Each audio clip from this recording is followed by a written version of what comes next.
Donald Trump has spent most of his life playing the game his way.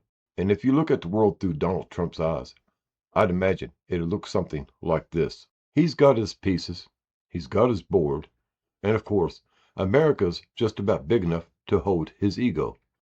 But Donald's got one problem. There's a little word I don't think anybody ever taught him. No. And that's where his problems lie. Y'all remember Richie Rich? A rich kid that had more money than he knew what to do with. But unlike Richie Rich, sometimes that kind of money corrupts the mind. And some of those people never learned the word no, or how to play nicely. And with Donald, we could see that going way back.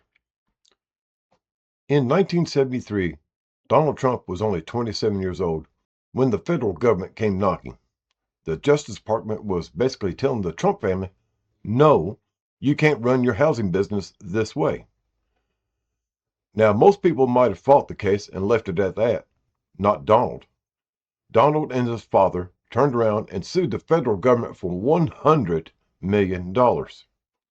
Apparently, even at 27, Donald wasn't real fond of the word no. Now, Donald managed to keep playing the game his way for quite a few years, but by 1990, someone else had finally got their hands on his board. The banks. Donald had borrowed billions of dollars building his empire, and eventually the bill came due.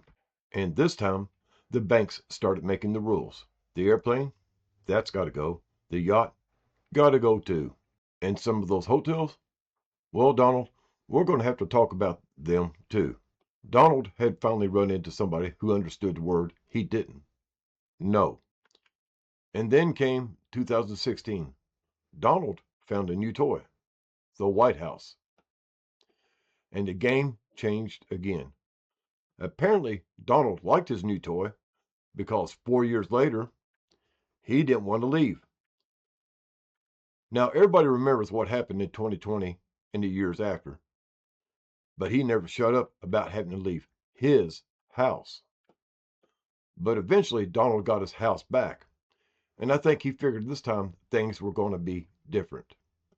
He knew the game, he had his pieces, and he knew where he wanted to put them. There was just one problem.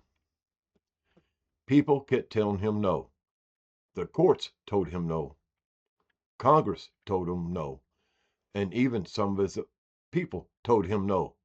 But he got rid of them. But he can't get rid of the others. Everybody has their own pieces and their own interest. And since he's been hearing the word no here in the United States, the rest of the world has been saying no too, especially when it comes to Iran. Even some of our closest allies gave him a pretty firm no. Just imagine, everybody else has their own game board too. And it's not just with Washington, the game, and the world governments. Even in the business world, he started to know the word no. So I'll sit here and wonder, how many times can Donald hear the word no before it's one no too many?